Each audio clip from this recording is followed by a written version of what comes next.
A long night yet again for many of my friends out here in the Philippines, especially across central and northern Luzon, where Typhoon Vongfong, locally known as Ambo, absolutely ripped through. And some of the video out of this area just shows the damage that took place, homes being destroyed, buildings being torn down here. But the good news, I have not seen any significant deaths from anything calamity related. And I say that without trying to sound like a heartless person, but the one death that was reported was somebody who was on the roof trying to fix it in the typhoon, and they got electrocuted. In my personal opinion, that is something that is likely preventable, but I understand what they were doing. My heart goes out to their family. The big thing is that unpreventable deaths, things like landslides and flooding. We haven't seen any major reports of that. So hopefully the Philippines, without trying to sound too cliche, may have dodged a bullet considering this made landfall as a Category 3 storm just a few days ago. Now, though, it is continuing to weaken. Now a tropical storm, actually, with the bulk of the convection off here towards the north and east, but the center of circulation actually right in here. And what this tells me is that this is getting blown off by plenty of wind shear, which is why it's weakening. Winds now at 40, gusting to 60 knots. That's a tropical storm, by the way, my friends. Really, the main thing now is all the rain. Still more rain in northern Luzon, actually, through Saturday. We could see an additional 100 to maybe 200 millimeters in local areas.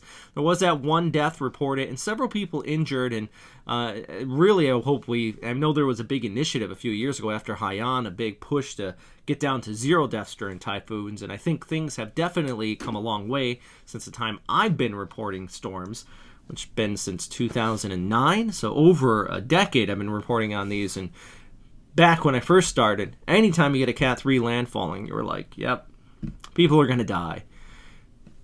Things have changed, and that's some good news. And I think that that's something to be said about that with the government and the way Pagasa does their warnings now. So kudos to all those guys. I was a bit worried about this, especially since it rapidly intensified so fast just right at landfall. But now, storm system is weakening. It is moving off here towards the north.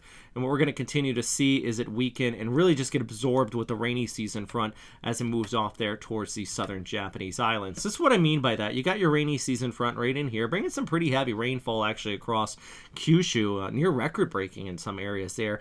And as it moves towards the north here, it just basically runs into that rainy season front, as I mentioned. So let's take a look at here. This is starting with the ECMWF for today, and you can just see your low pressure area over the Philippines. It moves off there towards Taiwan, and then it just kind of runs right into the southern Japanese islands there, and it just kind of like an amoeba getting absorbed up. It just gets absorbed right into that front, and you're not going to by any means see a tropical system across Okinawa, but I would not be surprised if you go outside at any point here on Monday into Tuesday and you go, whoa, there is a lot of rain coming down, because you have the 1-2 punch of the rainy season and the leftovers of Vongfong here that are going to bring that heavy rainfall. So definitely going to see some pretty decent precipitation out of it, but nothing that would be considered a typhoon by any means. We are still in May.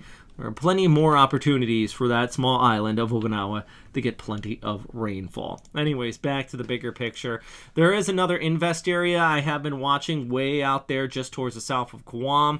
It's an invest area. It is named 98W. I am not worried about it by any means. That's why I haven't talked about it.